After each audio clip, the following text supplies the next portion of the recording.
नमस्कार। आज आपके साथ किसी खास मुद्दे पर चर्चा करने वाले हैं। जैसा कि आपको पता होगा, कुछ पुरुषों ने अपने अंडरवियर्स को जलाकर पॉलिटिशियंस के पास भेजा है। जी हाँ, हो सकता है सोशल मीडिया ने इस खबर को नहीं दिखाया, हालांकि इस खबर को दिखाना चाहिए था। सोशल मीडिया या आपका मीडिया जो भी है, इस खबर से जाने क्यों बच रहा है, उन्हें क्यों नहीं दिखाया जा रहा। आखिर इसकी सच्चाई क्या है? जैसा कि आप देख सकते हैं कि कुछ पुरुष जो हैं वो अपने अंडरवियर्स को आग लगा रहे हैं और अधजली को पॉलिटिशियंस के पास भेज रहे हैं। इसको जानने के लिए हमें 1 साल पीछे चलना पड़ेगा, 2023 में। जी हाँ, 2023 में एक्चुअली एक PIL डली थी, PIL पब्लिक इंटरेस्ट लिटिगेशन, जिसमें ये मांग रखी गई थी नेशनल कमीशन फॉर मैन, पुरुष आयोग भी होना चाहिए। इन पुरुषों की मांग थी कि हमारे देश के अंदर जैसे महिला आयोग है, उसी तरह से राष्ट्रीय पुरुष आयोग भी होना चाहिए, जो पुरुषों की आवाज़ को उठाए। आखिर ज़रूरत कैसे पड़ गई इस चीज़ की? हमारे यहाँ पर जो लॉ है IPC CRPC सिविल, अगर आप फैमिली मैटर्स में देखते हैं तो आज के टाइम पर फैमिली मैटर्स दिन प्रतिदिन बढ़ते ही जा रहे हैं। डिवोर्स के मैटर बढ़ते जा रहे हैं। जो विमेंस क्रूअल्टी की बात हम कर रहे हैं, विमेन हरासमेंट की हम बात कर रहे हैं, उसमें ज़्यादातर देखा जाता है कि जो हमारे लॉ है वो कहीं ना कहीं विमेन सेंट्रिक है, महिला ही केंद्र में रहती है और महिला के प्रोटेक्शन के लिए ही कानून बनाए गए। एक ज़माना था जब महिला के साथ बहुत ज़्यादा क्रूअल्टी होती थी, लेकिन आज के टाइम में अगर देखा जाए पिछले 3 साल से, तो पुरुषों की जो सुसाइड रेट है वो बढ़ता ही जा रहा है, चाहे वो विवाहित है या अविवाहित है। जो कपल्स होते हैं, जो रिलेशनशिप में रहते हैं, अपनी मर्जी से रहते हैं, लेकिन हमारे कानून के अंदर जब उनके न्याय की बात होती है, दोनों के आपस में बिगड़ती है, तो महिला के हक में बहुत सारी चीज़ें हैं, लेकिन पुरुष वहाँ पर सजा का ही हकदार होता है। इसलिए पुरुष आयोग की मांग रखी गई थी, लेकिन डेटा कम होने की वजह से PIL को रिजेक्ट कर दिया गया था।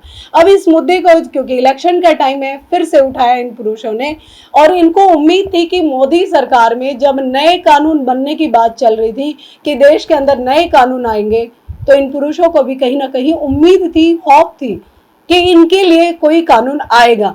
लेकिन जब ये कानून बने तो वहां पर भी इनकी उम्मीद खत्म हो गई। पुरुषों के लिए एक और नया सिकंजा सेक्शन नंबर 69 जो आया कि महिला को अगर आपने शादी का झांसा देकर उनके साथ रिलेशन बनाया तो पुरुषों को सजा मिलेगी।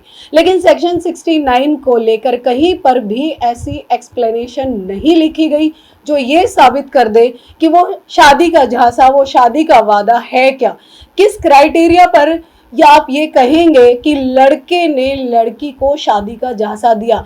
आखिर ऐसी क्या वर्डिंग कही, ऐसा क्या प्रॉमिस किया, क्या रिटर्न में किया या ओरल किया या किसी गवाह के सामने कहा कि मैं तुम ऐसा करोगी तो मैं तुम्हारे साथ शादी करूंगा। लेकिन अगर महिला एक कंप्लेन दायर करती है कि इसने शादी का झांसा दिया था, झूठी शादी का, कि मैं तुमसे शादी करूंगा, लेकिन इसने शादी नहीं की, तो लड़के पर केस कर सकती है।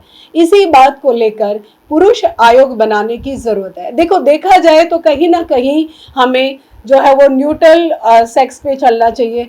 आदमी है या औरत है, सबसे पहले वो इंसान है।